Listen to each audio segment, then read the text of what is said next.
I'm disappointed. This is Samsung Galaxy Note 8. It launched a couple days ago, not the actual product, just the launch event where they made the product official, gave all the specs out, all the information out, and I'm disappointed. I'm very, very disappointed. Why? Because this right here is Samsung Galaxy Note 4. This is the phone that I fell in love with.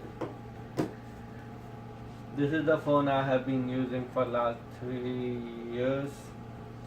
And when the Samsung Galaxy Note 7 discontinued, went up in flames, I decided to hold out a year for this. And it is not good. If you look at the specs of this phone, I'm gonna go over, and this is gsmarina.com. This is where I get all my information on phones from. Very, very helpful website, and you are going to read through all of this.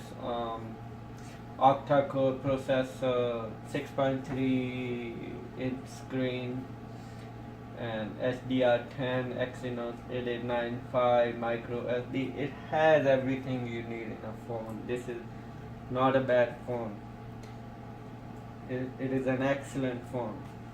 But when you go over to the same website and you go down there, there's a button called compare, and you compare it to Samsung Galaxy S8 Plus. You're not gonna see a lot of difference in the specs. By the way, I also have the LG V30, which I'm probably going to end up buying. But if you compare between Galaxy S8 Plus and Galaxy Note 8, you're not going to find a lot of difference. This is almost identical, and that is the problem. Samsung has turned into Apple. They just want your money. That's what it has come down to. I left Apple because Apple was not innovating. Apple was very, very. It felt like Wonder Woman's lasso. You couldn't get out of it. And I put in the effort. I saved all my files. By the way, ended up losing all my photos on my device. No photos worth $1 million in there that I cannot get it anymore. Did the effort, switch over first to Samsung Galaxy S5, then to Samsung Galaxy Note 4. My brother bought the Note 5. Didn't feel compelled to do it because there wasn't as much of a difference. Then Samsung Galaxy Note 7 I wanted to buy, but didn't end up couldn't buy it, and now I don't want to buy it because this is right now you can get it for as low as $650, and that is $960, and there's only 2 or 3 things different that don't even matter at all anymore because all the S Pen functionality they have baked into the Samsung Galaxy S8 Plus. When I bought Samsung Galaxy Note 4, it was radically different from whatever the regular version of Galaxy was. It made you feel special. There's a fantasy of a smartphone in my mind. It is the fantasy of a phone that can do everything.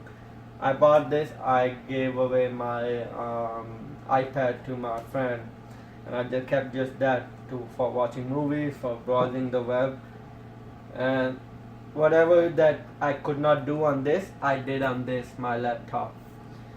And that is the thing. I did not want to use any middle device. This was a very, very capable device.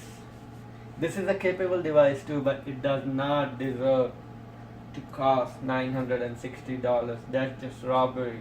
Put in $300-400 more, you get a very capable laptop from one of the leading brands. That is too much. And that is not the only problem. The way these companies are working right now, they want you to end up spending $1,000 every year. They did that earlier with how the contracts were set up. People would call down T-Mobile decided to end that. Sprint followed, then Verizon and AT&T, they were both submitted into following the no contract deals that are popular right now.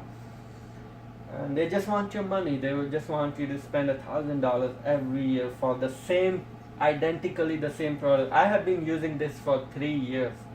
There hasn't been a single problem with it. It is as fast as it once was. It will do everything. There is not a single problem with this product, and they want you to buy that for $1,000 more. And another way they did it, they took away all the features that would add to the longevity of your phone. Samsung does not update their software as fast as they could. They took away the user replaceable battery. All the phones right now, that was one of the reasons why I came out of the Apple, because Apple iPhone 4S, after 11 or 12 months, it wouldn't last me a day. So I bought something that I could, if after 10 or 12 months my battery would not hold a charge anymore, I can just do this. Look, I can just change the battery. Samsung stopped making the batteries for their Note 4. I went with an aftermarket non-OEM battery, and it works great. I could keep using this phone for another 5 years if I wanted to. Samsung does not want you to do that. No major company wants you to do that. Even LG now, with their new LG V30, they took away the battery, user replaceable battery, because they want you to spend your money. So don't buy a phone every new year. Buy something you can keep for 4 years. That is the only way to teach these companies now. There's a little bit of hypocrisy in that, because I am gonna end up buying the new one, but I'm not buying none of this shit. This shit pisses me off so much, because you build a connection with your phone. You want it to be there. They take away the battery and they give you water resistance. You don't need a water resistant. A hammer doesn't need to be pretty. It doesn't need to be a glass backed hammer or water resistant hammer, whatever. It just needs to do its job, which is to bang on nails all day. That is what phones are about. They are to do the jobs. They are not here to look like fine jewelry. That is not good. So if Samsung, Apple, any of you are watching this video, make devices that last. Don't come after our money every single year. There are people who do that. There are people who end up spending money, but for the real guys that come from a tech background, that pisses us off. Don't take away our user replaceable batteries. Don't give us these slabs that are useless by 11 or 12 months. They will last you half an hour by 11 or 12 months of use. Give us something that we don't need to buy again and again and again. That's robbing in broad daylight. Don't do it. That's cheating. Make good devices, make modular phones. I don't know why all those trends went away, why modular is not a thing anymore. Because I think the companies figured out, hey, if we make modular phones, they are not gonna buy new ones. We will buy the modular parts. Understand that. So, to your consumer, I'm not saying don't buy their phone. I don't mean to say that, but what I mean to say that is to voice your opinions to them more. And if they don't listen, switch to another company. That's why I switched from Apple. And Apple actually started doing things that Samsung wouldn't do. That is the way it is gonna happen. Is things are gonna switch again. I got a pretty good feeling about that. So this is with my rant on the state of mobile technology and how it is going downhill. And honestly, it's us consumers. Don't let them do what you let Donald Trump do. vote against Donald Trump, vote against these. I'm sorry, if you voted for Donald Trump, this is only a joke. I don't mean to hurt your feelings, but what I'm saying is that voice your opinions more. Don't take a back seat. This is all.